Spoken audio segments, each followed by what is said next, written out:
বন্ধুরা আসসালামু আলাইকুম। চলে আসলাম দুপুরের রান্নার জন্য। আজকে আমি রান্না করব গরুর ভুঁড়ি। বাসাতেই আমি টাকি মাছ শুটকি করেছিলাম, সেই টাকি মাছের শুটকি রান্না করব। আগে আমি বাসাতেই টাকি মাছ শুটকি করতাম, খুব ভালো লাগতো।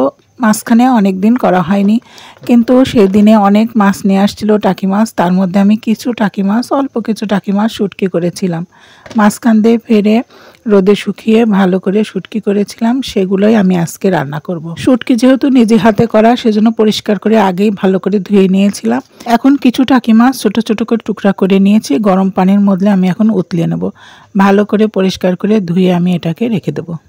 চুলায় তেল দিয়েছি, তেলটা গরম হয়ে গেলে পেঁয়াজ কাঁচামরিচ তেলের উপর ভালো করে নেড়ে চেড়ে গোলাপি করে নেব।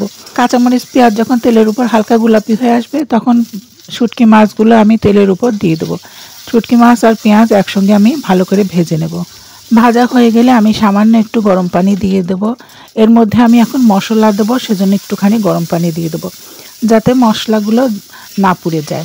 এর মধ্যে আমি এখন দিয়ে দেবো হলুদের গুঁড়া, মরিচের গুঁড়া, জিরার গুঁড়া আর লবণ।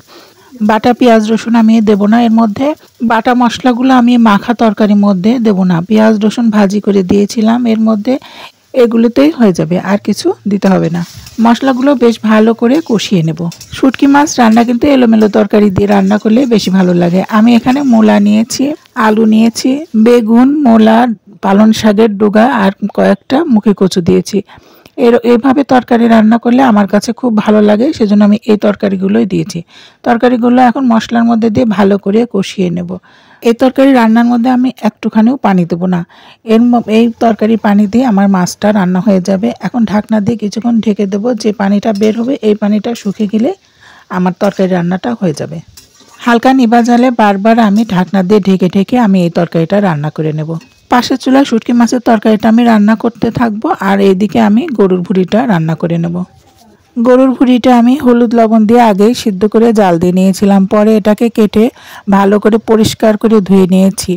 এর মধ্যে এখন আমি হলুদ, লবণ, মরিচ সব কিছুই দিয়ে দেবো।